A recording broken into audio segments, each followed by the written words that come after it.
பொழுது ஆண்டவர் கேட்டு எடுத்தீங்களா? அந்த கல்யாணம் பண்றதுக்கு முன்னால ஆண்டவர்கிட்ட கேட்டீங்களா? இந்த பிள்ளைய நான் கட்டலாமா, இந்த பையனை நான் கட்டலாமா? சில கேசுங்க 3 வருஷமா லவ் பண்றது. எத்தனை வருஷம் பார்க்க? 3 வருஷமா லவ் பண்ணி அடுத்து பத்திரிக்கை அடிக்கிறது மட்டும்தான் மிச்சம். காட்ஸ் வில்காக எனக்காக கொஞ்சம் ப்ரேயர் பண்றீங்களா? ஏன்னா காட்ஸ் வில் ப்ரேயர் பண்ற டைம் அது. காட்ஸ் வில்ல எல்லாம் தாண்டி ஹை ஜம்ப் பண்ணி இங்க வந்து நின்றுக்கிட்டு இருக்கிற நீ. 3 வருஷம் ஓடிடுச்சு. இப்ப கேட்கிறாரு, இவருக்கு ஞாபகம் வந்திருக்கு. காடுன்னு ஒருத்தர் இருக்கிறாரு, வில்லுன்னு ஒருத்தர் இருக்காரு, அம்புன்னு ஒண்ணு இருக்கு. Hallelujah, praise God.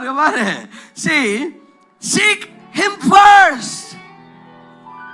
இது ஆண்டவர் கேட்காமே கல்யாணம் முடிச்சு அதுக்கப்புறம் ஐயோ பாஸ்டர் ரொம்ப ப்ராப்ளமா இருக்கு, என்னால தாங்க முடியல. திருமணமே ப்ராப்ளம் தான்.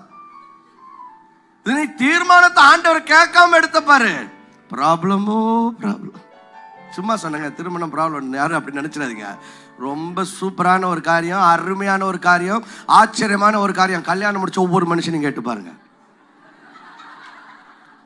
ஆமாங்க, விவாகம் யாவருக்குள்ளும் கனம் உள்ளது. பைபிள் சொல்லுது. God will never make a mistake. Praise God. நீங்க பேய கட்டினதுக்கு நாங்க என்ன பண்ண முடியும்?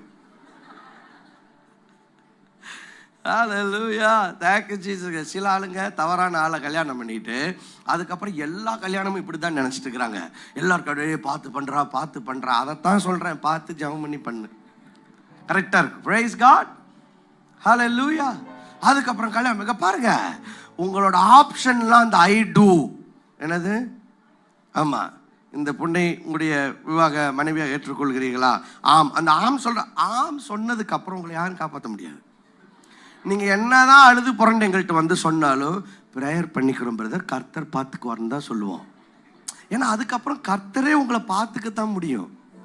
இப்படி கஷ்டப்படுறானே.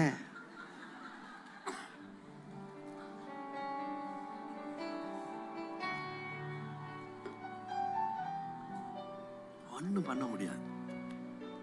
அதான் சொல்றேன். இல்லை சிலர்ல எனக்கு ரொம்ப ஆச்சரியமா இருக்கும். இந்த சிஸ்டரு அந்த சுடிதார் வாங்க போனாங்க. என்னது 3000 ரூபாய் சுடிதார் வாங்குறதுக்கு அண்ணா நகரில் ஆரம்பிச்சாங்க. எங்க அண்ணா இது பிடிக்கல, அது பிடிக்கலன்னு காலையில இருந்து சாயங்காலம் 4 மணி ஆச்சு. 4 மணிக்கு டி நகர் வந்தால் என்ன விடிஞ்சிடும். இங்கே டி நகருக்குள்ள எல்லாரும் பார்த்து ஒன்று பார்த்தாங்க. ஆல்மோஸ்ட் இது வந்துடுறான்னு எல்லா கடையிலையும் வந்துடுறேன்னு சொல்லிட்டு வந்தாங்க. சீரியஸா இங்கே தான் இருக்காங்க. எடுத்துட்டு